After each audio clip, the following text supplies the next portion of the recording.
Salut, bienvenue pour une nouvelle vidéo. Aujourd'hui je vais vous présenter ma palle de mars-avril, c'est-à-dire tous les livres que je vais lire en mars et en avril, et j'espère sincèrement que cette prise est la bonne parce que ça va faire au moins 6 fois que je tourne ce début de vidéo et j'en ai marre en fait. J'aimerais passer à l'étape de la vidéo où je présente les livres, mais je n'arrive pas à l'atteindre parce que je suis fatiguée et j'arrive pas à faire des phrases françaises.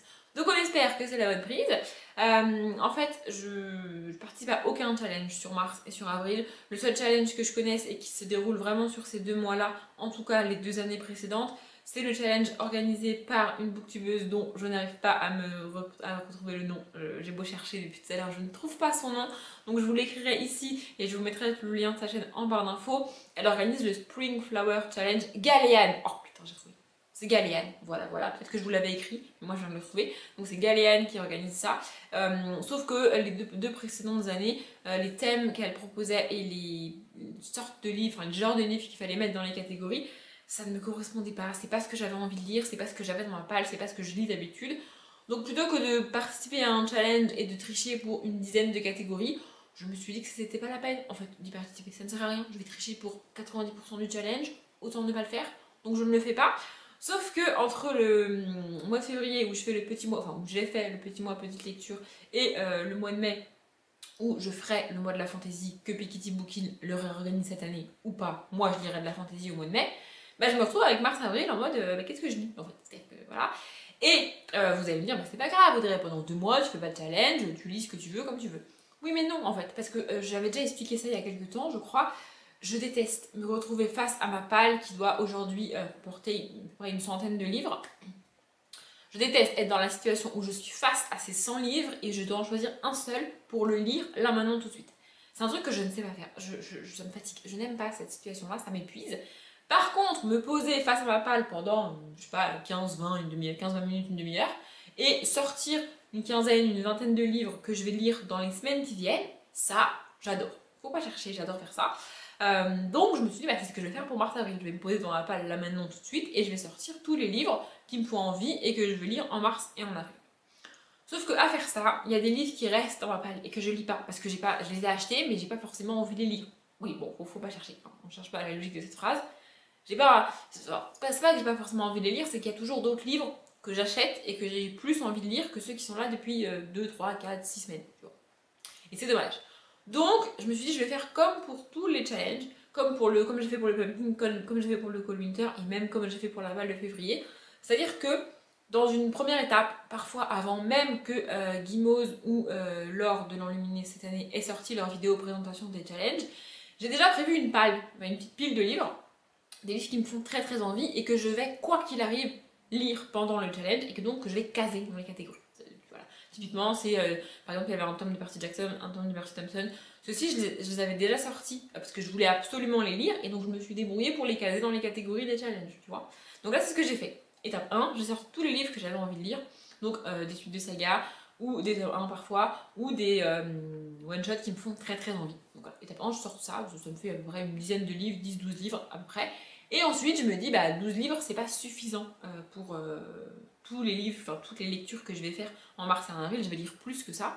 Et là, j'ai choisi un thème et j'ai complété ma palle avec des livres que j'ai pas forcément hyper ultra envie de lire, mais que je me suis dit, allez Audrey, le livre est parfait pour ton thème, donc tu le choisis et tu vas le lire. Bref, je sais pas si cette explication a été brouillonne ou pas, en tous les cas, je me retrouve avec 19 livres et le thème c'est l'arc-en-ciel. Je me suis dit pour le mois de mars-avril, le printemps qui débarque et tout, l'arc-en-ciel c'est peut-être cool. Donc voilà, je vais vous les présenter dans l'ordre des couleurs de l'arc-en-ciel.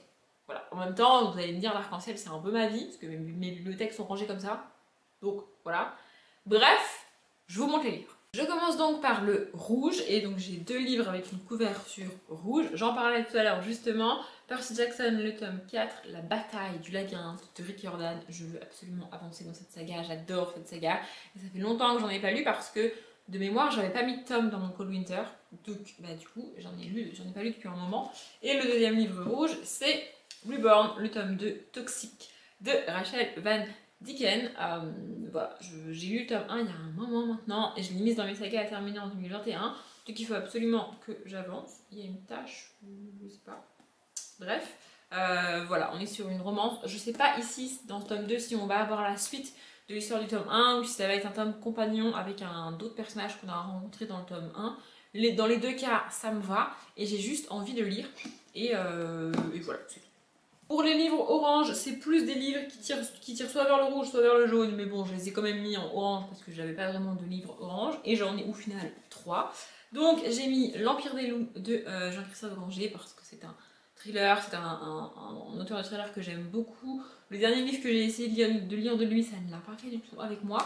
Mais ici, j'ai bon espoir. Tout avait commencé avec la peur, tout finirait avec elle. Je ne sais pas du tout de quoi ça parle. Je vous montre, on n'a pas de résumé en fait, on a juste ça. Et puis ensuite, on a des citations. Donc je ne sais pas de quoi ça parle, mais c'est Jean-Christophe Granger. Donc on va y aller.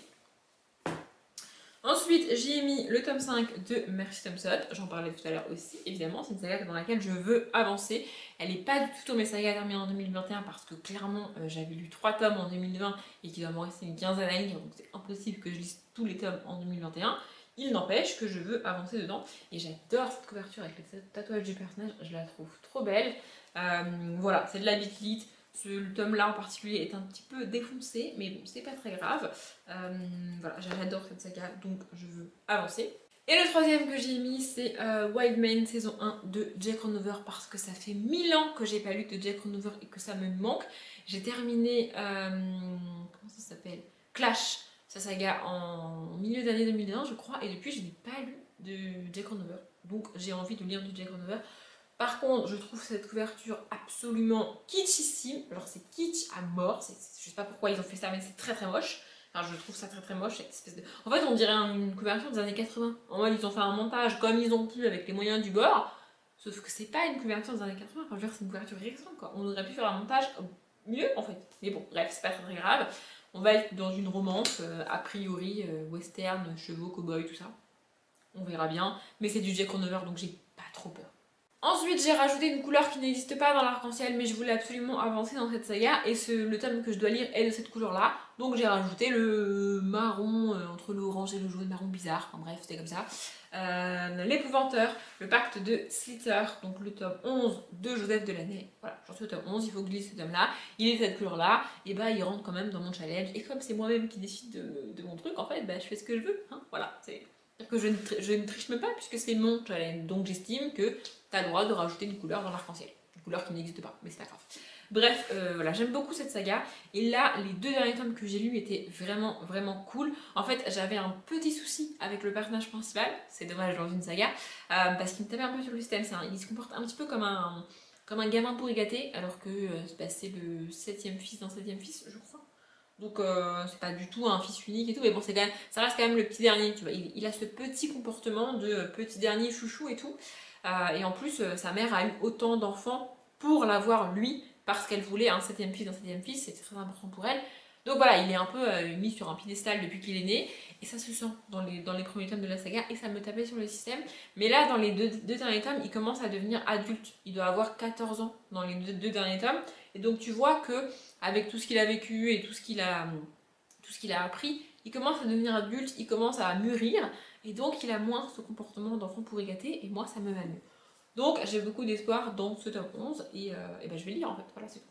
Du coup je passe à la couleur jaune, bon je pas trop de jaune mais bon bref, j'y ai mis Sherlock Lupin et moi le tome 8, Le secret de l'œil d'Horus, voilà, lui je pense que je vais lire plutôt fin mars parce que j'ai lu le tome 7 il n'y a pas très longtemps, plutôt fin mars, plutôt fin avril parce que j'ai lu le tome 7 il n'y a pas très longtemps, mais voilà, j'aime beaucoup cette saga, et en fait depuis que j'ai tourné le book haul check-in dans lequel je présente Sherlock et Moira, j'ai vraiment envie de lire Sherlock et Moira, donc je me suis dit que j'allais lire les 2 tomes que j'avais ici, donc le tome 7 que j'ai lu et le tome 8 qui est ici, pour ensuite faire une pause dans Sherlock, Lupin et moi et pouvoir lire Sherlock et Moira, parce que j'ai vraiment envie de commencer cette saga.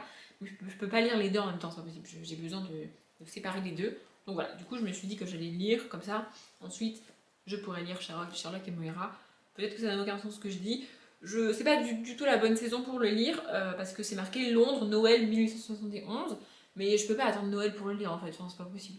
Je ne veux pas attendre Noël pour le lire, donc tant pis, je lirai un livre sur Noël en plein mois de mars. Qu'est-ce que tu vas faire? Ou en plein mois d'avril, pas très grave. Le suivant, il est jaune-vert, je sais pas trop. Et celui-là, il fait partie de ceux que j'avais pas choisi de base, mais que j'ai rajouté après. Parce que niveau couleur, ça rentre pas mal. Et parce que bon, il commence à être là depuis un moment, il faudrait que je le lise quand même. Donc Aphrodite et vieille dentelle de Kay Brunk Holmquist. Je sais pas comment ça se dit. Voilà, il y a la pastille ici, je sais pas si vous voyez. C'est un livre que j'ai pas choisi en fait. C'est un livre que j'ai eu offert parce que j'en avais acheté deux autres qui sont je sais même plus quoi d'ailleurs.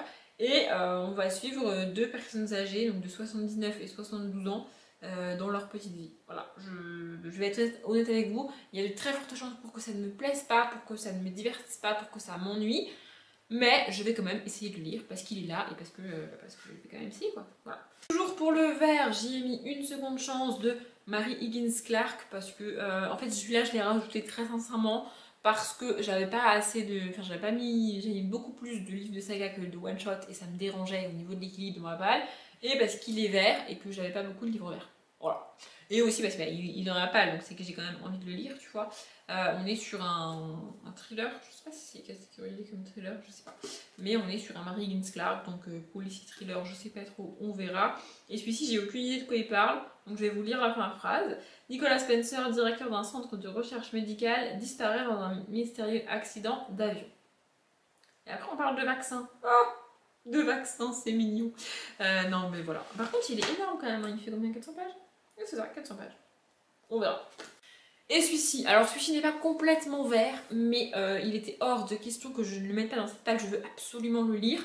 Se le dire enfin, Daniel Ludig, j'ai été vraiment dégoûtée de moi-même de découvrir à fin 2020 que j'avais laissé passer une année entière sans lire Daniel Ludig. Vraiment, ça m'a choquée de moi-même, en fait, j'étais là, mais non, mais pas possible, hein, mais comment j'ai pu faire ça?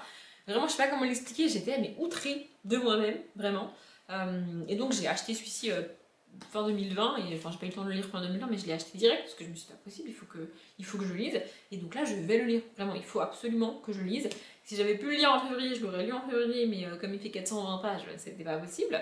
Mais voilà, là je vais le lire, franchement c'est mon premier livre du mois de mars, hein. Vraiment. Je commence à avoir peur parce que j'ai tellement pas peur de lire du Daniel Ludig, je suis tellement sûre d'aimer, de surkiffer, de passer un super moment, qu'au bout d'un moment, mon cerveau il me dit Audrey, calme-toi, parce que si jamais tu n'aimes pas, ça va être une chute monumentale et tu vas jamais t'en remettre. Mais j'adore Agnès Ludig, elle est mon autrice préférée, elle a écrit mon livre préféré de tous les temps.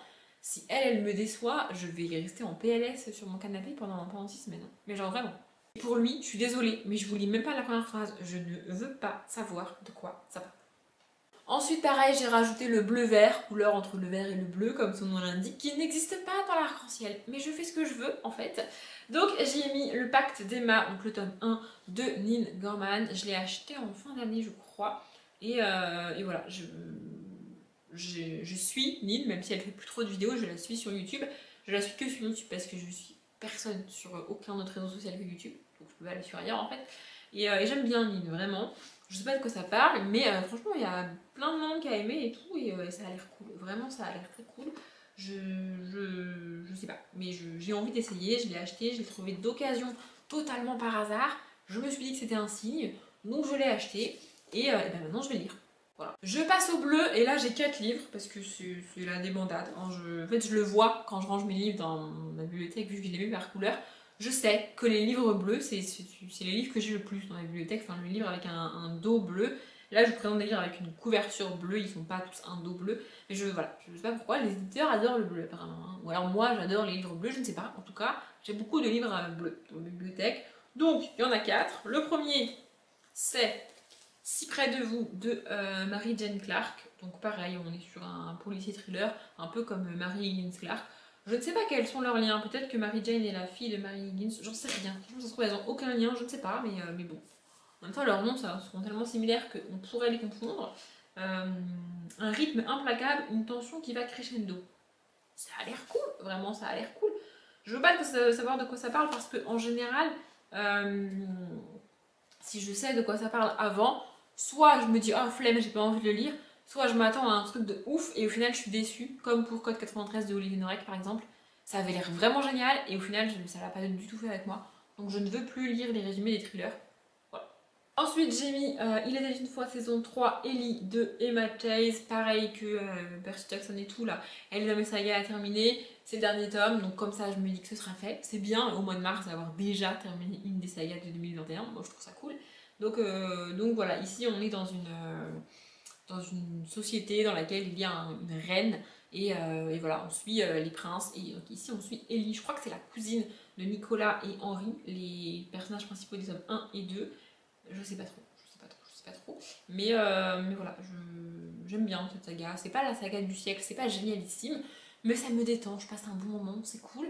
Donc voilà. Un autre livre dont je me suis rappelé qu'il existait quand j'ai fait un book haul check-in, Les mystères de Harper Connelly, le tome 1, Murmure d'outre-tombe de Charlene Harris. Voilà, il est bleu, donc voilà. Je m'en suis rappelé quand j'ai fait le book haul check-in, et je me suis dit, bah oui, c'est vrai, en fait, j'ai abandonné la communauté du Sud, donc je peux commencer cette saga-là. Je sais pas de quoi ça parle. Mais vu les titres des tomes et vu qu'on parle de tombes et tout, à mon avis, on n'est pas loin des fantômes et des morts. Donc ça peut être cool. On verra. Je veux pas lire derrière parce que c'est pas un résumé, c'est un extrait du livre. Je vous le mets là si vous voulez. Mais voilà, c'est un extrait du livre. Donc moi je lis pas parce que sinon ça va me perturber. Mais voilà, j'ai bien aimé. Enfin, j'ai bien envie de le lire. J'ai abandonné la communauté du Sud parce qu'il y a trop de choses qui me dérangeaient dans ce livre, mais en soi c'était sympa, hein, c'est un univers cool, c'est bien écrit, donc je me dis que si elle a fait la même chose ici, sans tous les trucs qui me dérangeaient dans la communauté du Sud, ça devrait bien se passer. Le dernier livre bleu c'est Midnight Blue, celui-ci il est carrément dans le titre et tout, je peux pas faire mieux. Donc de L.J. Shin, on est sur une romance, voilà, une bonne grosse romance de chez Gourmand, hein, qui est quand même assez épaisse. Combien de pages j'ai fait celui-là? Il fait 460 pages. Ouais, bah voilà. Mais après, c'est du Gourmand, ça se lit vite et tout. Donc voilà, les marges sont tellement énormes chez Gourmand, c'est juste abusé. Mais bon, voilà. En fait, je sais pas pourquoi, j'adore le livre en fait. L'objet livre, je le trouve très cool, très beau, je sais pas pourquoi, mais j'adore. Donc voilà, j'espère que je vais bien aimer, que je vais bien aimer. J'ai jamais lu de L.J. Shin, mais apparemment, on est sur une romance. En plus, il s'appelle Indigo, le gars. Non, mais trop bien. Bref. La dernière couleur de l'arc-en-ciel, c'est le violet. À la base, j'avais mis un livre et puis ensuite j'en ai rajouté un deuxième. Je vais commencer par celui-ci d'ailleurs. Donc, Will and Will de John Green et David Levitan. De mémoire, je l'avais commencé et puis ça m'avait pas plu et je l'avais arrêté. Mais j'ai fait une espèce de vidéo vlog un vendredi soir, la fin janvier, dans laquelle je déprimais en gros et j'avais besoin de faire une activité pour ne pas déprimer. Et donc, j'ai rangé mes livres. En fait, j'ai trié par genre tous les livres que je veux pas garder chez moi et je suis retombée sur celui-ci et je me suis dit que j'allais retenter, j'allais essayer de le lire à nouveau et voilà, je sais pas ce que ça va donner, hein. Peut-être que ça fera comme la première fois que ça me plaira pas et que je le lirai pas ou peut-être pas, on verra, mais voilà, j'ai eu envie de retenter le coup donc je me suis dit que j'allais retenter le coup et comme il est violet, bah, je l'ai rajouté à cette page. Voilà. Et le deuxième livre violet que j'ai mis, c'est Voyage au centre de la Terre de Jules Verne. Je ne sais pas trop ce que ça va donner, j'ai peur parce que j'ai pas beaucoup aimé Le Tour du Monde en 80 jours. Je l'avais déjà dit, je crois, quand je l'ai présenté en book haul, celui-là. Donc j'ai peur, mais bon, je me dis qu'il faut que j'essaye quand même parce que c'est Jules Verne et parce que c'est pas parce que. En fait, j'ai pas vraiment aimé Le Tour du Monde en 80 jours, ok, mais j'ai été au bout. Et comme je n'hésite pas à abandonner des livres qui me plaisent pas et qui ne me conviennent pas, le fait, je l'avais déjà expliqué, mais le fait que j'aille au bout d'un livre, c'est déjà en soi cool. Ça veut déjà dire que je l'ai aimé, même si je l'ai pas adoré de ouf. Si j'ai été au bout, c'est que c'était pas si terrible que ça pour moi en fait, et que j'ai quand même un peu aimé. Donc, je vais tenter le voyage au centre de la Terre. Là, l'arc-en-ciel est terminé, mais j'avais quand même, en fait, il y a un livre que j'avais envie de lire, et que j'avais vraiment envie de lire et qui est noir, donc ça rentre pas dans l'arc-en-ciel. Et du coup, je me suis dit, bah, je vais en rajouter un noir et un blanc, et du coup, bah, je vais vous les montrer. Donc le livre noir que je voulais absolument lire, c'est La sixième cible, le tome 6 du Women Murder Club de James Patterson et Maxine Paetro. Ça fait 1000 ans que j'ai pas lu de livre de cette saga et j'ai trop envie de continuer. J'adore cette saga, j'adore les thrillers. En même temps, c'est monsieur James Patterson, enfin je veux dire voilà quoi. Donc voilà, pareil, je lis pas le résumé, je veux pas savoir de quoi ça parle, je veux juste le lire. Je pense que c'est un des premiers que je vais lire. Je pense que le premier one-shot que je vais lire en mars, c'est le Agnès Wenig parce qu'il faut pas déconner. Et le deuxième, ce sera celui-là. Et le livre blanc, j'ai mis Petite sœur mon amour de Joyce Carol Oates. Je l'ai présenté dans la vidéo, c'est les livres qui me font peur, un truc comme ça, je crois que je l'ai appelé comme ça. C'est une vidéo dans laquelle je présente plein de livres qui sont en général très très gros, très très longs, du contemporain ou de la fantasy et qui me font peur, que j'ai la flemme de lire. Et donc je présente une dizaine de livres dans cette vidéo et à la fin de cette vidéo j'en choisis 3 que je me challenge de lire en 2021. 3 ou 4, je sais plus. Je sais même plus, voilà, je sais même plus. Mais je sais que Puissy en faisait partie et je me suis dit que j'allais le mettre dans cette palle là. Clairement, je vais mettre 1000 ans à le lire et clairement, il va m'accompagner pendant une bonne grosse partie du mois de mars et peut-être même d'avril parce qu'il fait 730 pages. Voilà. Mais j'ai envie d'essayer, j'ai vraiment envie d'essayer. On y parle de relations entre sœurs, on y parle de sororité au sens propre du terme et on y parle de patinage artistique. Donc en fait c'est un truc qui me parle énormément parce que je l'ai dit, j'ai 2 sœurs, donc qu'on soit dans la tête d'une grande sœur ou dans la tête d'une petite sœur, je saurais à quoi ça fait référence parce que j'ai une grande sœur et une petite sœur, donc en fait je connais les 2 types de relations. T'as pas le même genre de relation avec une grande sœur qu'une petite sœur, et moi j'ai les 2 en fait, donc c'est cool. Et le patinage artistique c'est un truc que j'adore, donc ça ne peut être que cool en fait, il faut que j'arrête d'avoir peur. Bah j'ai réussi à finir cette vidéo, non sans mal, croyez-moi, parce que ça faisait au moins 2 semaines que j'avais pas tourné de vidéo et ça a été compliqué, mais j'ai réussi. J'espère que cette vidéo vous a plu. Si vous participez à des challenges en mars et avril, franchement n'hésitez pas à me les donner parce que j'en connais pas. Et faire une palle toute seule dans mon coin c'est cool, mais j'aime bien aussi participer à des challenges. Donc si, hors le Spring Flower Challenge, vous connaissez des challenges qui se passent au printemps, entre mars et avril, tout ça, bah dites-les moi. Si vous-même vous en organisez, franchement dites-le moi, vraiment ça peut m'intéresser. Alors pour cette année, ça sera mort, mais pour l'année prochaine quoi. Vraiment ça peut être cool. Bref, j'espère que cette vidéo vous a plu. Comme d'habitude, je vous souhaite une bonne journée, un bon après-midi, un bon appétit ou une bonne nuit. Et je vous dis à bientôt.